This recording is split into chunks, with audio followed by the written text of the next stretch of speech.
بسم الله وأنا إبراهيم وبري سيدي بس بدل يا أباحن أما حنكو غان كراينا نسبدل أنا أباحن هاي سبدل أنا أباحن تي واحد كو غان كرتا ما بوجود هان مهمة سبدل كله شن أرمود هدي أتسكد حركته أو حكاية سابسيهين ومدة كوباد سبدل كو الله مهران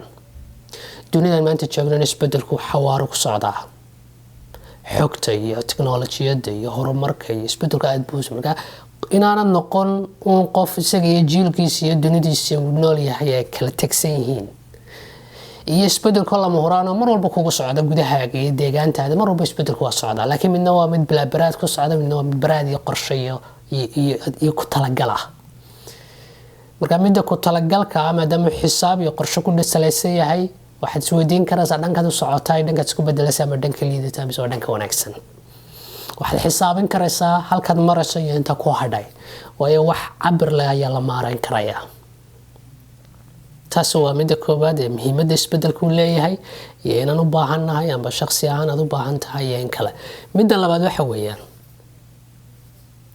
waxaa laga yaabaa inaad caado ama dhaqan liita leedahay ood rabto inaad iska dayso ama wax wanaagsan ood rabto inaad bilowda u jiro qof perfect ma jira boqolkiiba boqol dhammaanteen wax liitaan rabna inaan iska daynaa jira ama wax wanaagsan noloshani kusoo biirinaya jira marka taasina waa arrin kale cadaynaysa inuu isbedelku muhiim yahay iyo adiga shakhsi ahaan inaad isbedel u baahantahay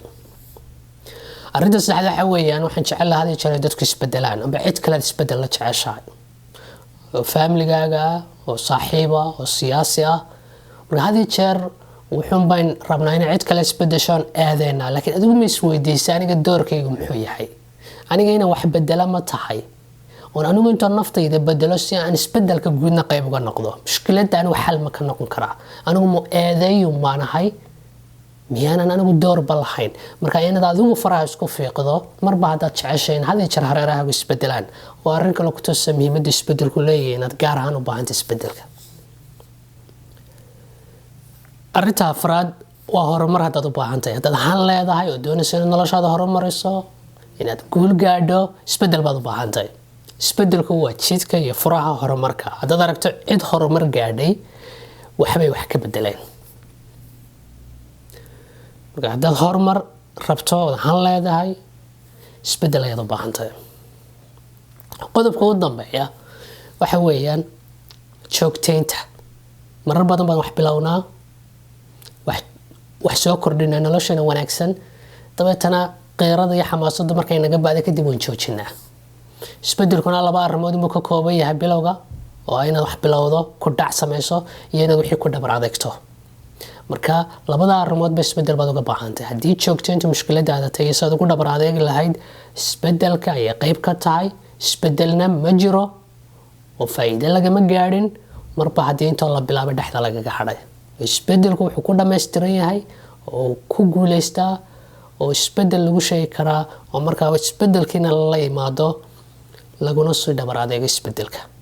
shanta arrimood oo ta koobaad tahay inuu lama horaan yahay ta labaad tahay inaad rabto wax liitay inaad joojisanba wax wanaagsan soo kordhiso noloshaada ta saddexaad ay tahay inaad cid kale isbedel la jeceshahay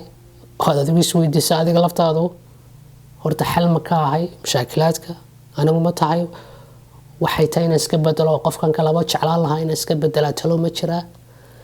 ta afraad ah horumar ma jeceshahay inaad gaadho waxay inaad ku guulaysato ma jeceshahay han ma leedahay iyo ta u dambeyso ah joogtayntii iyo ku dhabar adeegu ma tahay waxaad doonaysa inaad xal u hesho sidii aad wax ugu dhabar adeegi lahayd u joogtayn lahayd wixii wanaagsan ayaad bilowday ama wixii xumaayaad joojisay shanta arrimood si guud waa muhiimadda isbedelku leeyahay si gaarana waxaad ka dhex arki karaysaa inaad u baahantahay adigu isbedel iyo in kale waxaan rajeynaya dhammaanteen inayna khuseeyaan intooda badani buugga dhabar adeegna way naga caawinaya insha allah 6 tallaabo ee buug ka kooban yahay inaan isbedelka u qaadno dhammaanteen waxaan rajeynaya inaan u baahannahay aad baa u mahadsantahay. Assalaamu calaykum waraxmatullaahi wabarakaatuh.